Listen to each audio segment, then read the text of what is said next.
नमस्कार दोस्तों, मैं नरेंद्र सिंह फिर से स्वागत करता हूं आप सभी का अपने यूट्यूब चैनल पे। आज हम क्लास 10th की मैथमेटिक्स का एक्सरसाइज 1.4 करेंगे। देखिए पहला प्रश्न क्या कह रहा है। पहला प्रश्न कह रहा है कि बिना लंबी विभाजन प्रक्रिया के बताइए कि निम्नलिखित परिमेय संख्याओं के दशमलव प्रसार शांत यानी टर्मिनेटिंग या अशांत मतलब नॉन टर्मिनेटिंग है। हमने बिना भाग दिए हुए यह बताना है कि यह संख्याएं टर्मिनेटिंग हैं या नॉन टर्मिनेटिंग।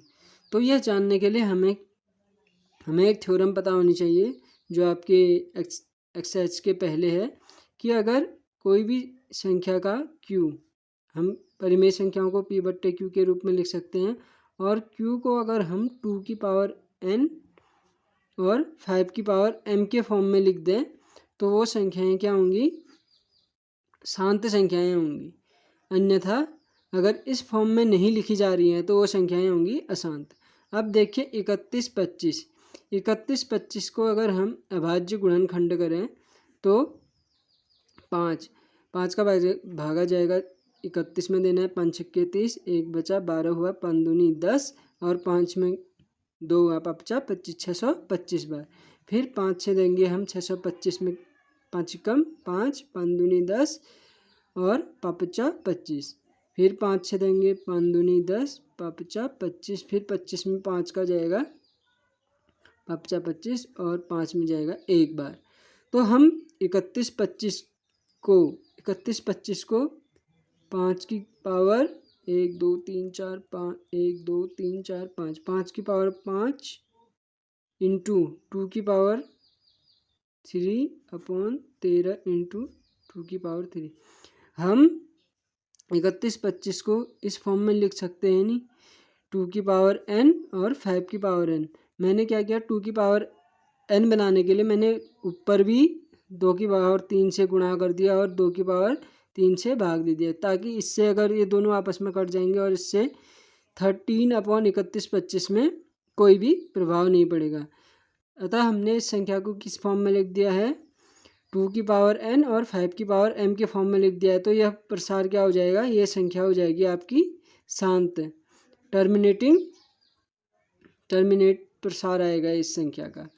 अब दूसरा संख्या देखते हैं हम 17/8। 17/8 को क्या लिख सकता हूँ मैं, हमने केवल हर को लिखना होता है 2 की पावर n और 5 की पावर m में। तो 2 दूना 4 दूनी 8, 8 को लिख दिया मैंने 2 की पावर 3, 2 दूना 4 दूनी 8। ऐसे ही मैं इसमें 5 की पावर 2 से गुणा कर देता हूँ और 5 की पावर 2 से गुणा भाग अंश और हर में दोनों कर दिया, तो 17/8 में कोई फर्क नहीं पड़ेगा। और ये किस फॉर्म का आ गया, 2 की पावर n और 5 की पावर n। क्यू को मैंने किस फॉर्म का लिख लिया, 2 की पावर n और 5 की पावर n का। अतः ये भी कौन सा होगा, शांत बोले तो टर्मिनेटिंग प्रसार होगा इस संख्या का। अब तीसरा आता है 455। देखिए अब 455 के अगर हम अभाज्य गुणनखंड प्राइम फैक्टर करें तो 9 पंचे 45, 5 कम 5, 13 का 13 91, 7 कम 7। अब देखिए जो 495 है, क्यू है, इसको हम p/q के रूप में लिखते हैं परिमेय संख्याओं को। अब क्यू को हमने अगर अभाज्य गुणनखंड किए तो किस फॉर्म में आ रहे हैं, 5 गुणा 13 गुणा 7। इसमें कहीं भी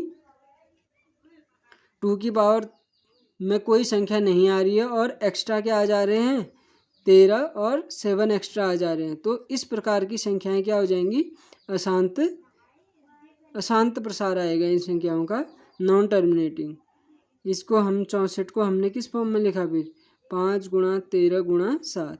यहाँ 2 की पावर n और 5 तो आ रहा है लेकिन 2 की पावर n नहीं आ रहा है, उसके साथ ही क्या आ जा रहा है, 13 और 7 भी आ जा रहा है। अतः ये संख्या अशांत प्रसार की होगी। अब देखते हैं हम ये 2 की पावर n 5 की पावर n, ये तो है लेकिन एक्स्ट्रा क्या आ जा रहा है, 7 की पावर 5। तो प्रसार क्या हो जाएगा आपका, अशांत, नॉन टर्मिनेटिंग प्रसार होगा इसका, नॉन टर्मिनेटिंग। 6 की पावर 15। अब 6 की पावर 15 को हम क्या लिख सकते हैं, 6 गुणा 3 गुणा 5। 3 की पावर 1 क्या आ जा रहा है, एक्स्ट्रा आ जा रहा है, तो अतः ये भी क्या हो जाएगा, अशांत, नॉन टर्मिनेटिंग। अब देखते हैं 15/1600। 15/1600 को हम किस फॉर्म में लिख सकते हैं? अगर 1600 के अभाज्य गुणनखंड करेंगे तो हम 2, 8 दूनी 1600, फिर 2 का 2 चक्को 8, फिर 2 का 2 दूना 200, फिर 2 का 100 बार, फिर 2 से 50 बार, फिर 2 से 25 बार, फिर 5 से 5 बार, फिर 5 से 5 बार। अतः हम 1600 को किस फॉर्म में लिख पा रहे हैं? यहाँ पे लिख देता हूँ मैं 15/1600। 15/1600 को हमने किस फॉर्म में लिखा? P/2 की पावर 1 2 3 4 5 6, 2 की पावर 6 × 5 की पावर स्क्वायर। ये संख्या किस फॉर्म में आ रही है? 2 की पावर n और 5 की पावर n के फॉर्म में आ रही है, तो अतः ये संख्या भी क्या होगी? टर्मिनेटिंग या शांत संख्या होगी। इसी प्रकार से आप इन तीनों को भी कर सकते हैं। इसमें तो साफ दिख रहा है 2 की पावर n और 5 की पावर n के फॉर्म में है, तो ये संख्या शांत होगी। और इन सबको आप घर में ट्राई कीजिएगा कि आप किस प्रकार से कर सकते हैं। अब इस एक्सरसाइज का दूसरा क्वेश्चन है, ऊपर दिए गए प्रश्नों को जो शांत हैं, जो टर्मिनेटिंग हैं, उनके दशमलव प्रसार लिखने हैं आपने। जो भी संख्याएं जिनका प्रसार जो हमारा आया था टर्मिनेटिंग आए थे, उनका क्या करना है? दशमलव प्रसार। दशमलव प्रसार कैसे लिखोगे? जैसे ये संख्या हमारी दशमलव प्रसार आ रखी है, मान लो 1600 भी दशमलव प्रसार आया, तो 1600 का भागा आपने 15 में देना है, तो कितना आएगा? उस प्रकार से इसको भी आप खुद से ट्राई कीजिएगा। अब इस एक्सरसाइज का अंतिम प्रश्न है, कुछ वास्तविक संख्याओं के दशमलव प्रसार नीचे दर्शाए गए हैं, प्रत्येक स्थिति के लिए निर्धारित कीजिए कि क्या यह संख्याएं परिमेय हैं या नहीं।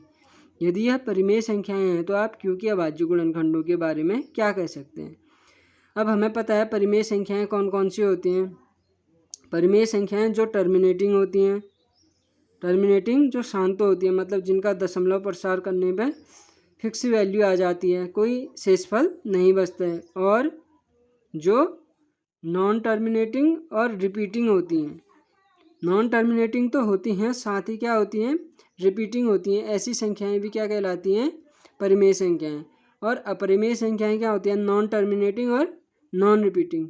जो संख्याएं ना ही रिपीट करती हैं और ना ही नॉन टर्मिनेटिंग होती है, जिनका दशमलव प्रसार चलते रहेगा। अगर दशमलव करेंगे तो हम कुछ ना कुछ संख्याएं, अलग अलग संख्याएं आती रहेंगी। ऐसी संख्याएं तो अपरिमेय संख्याएं हो गई। तो पहला क्वेश्चन क्या कह रहा है? तो पहला क्या हो गया? देखने से ही पता चल रहा है हमें टर्मिनेटिंग है, तो इसको हम P/Q के फॉर्म में लिख सकते हैं, और यह संख्या होगी हमारी परिमेय। परिमेय को रेशनल संख्याएं बोलते हैं। अब यह कह रहा है कि इसके अभाज्य गुणनखंडों के बारे में आप क्या कह सकते हैं? तो इसके अभाज्य गुणनखंड किस फॉर्म के हो सकते हैं? या तो 2 की पावर n या 5 की पावर n। जिनके दशमलव प्रसार शांत होंगे उन्हें हम 2 की पावर n और 5 की पावर n के फॉर्म में लिख सकते हैं, यानी कि इनके अभाज्य गुणनखंड या तो 2 और 5 दोनों हो सकते हैं।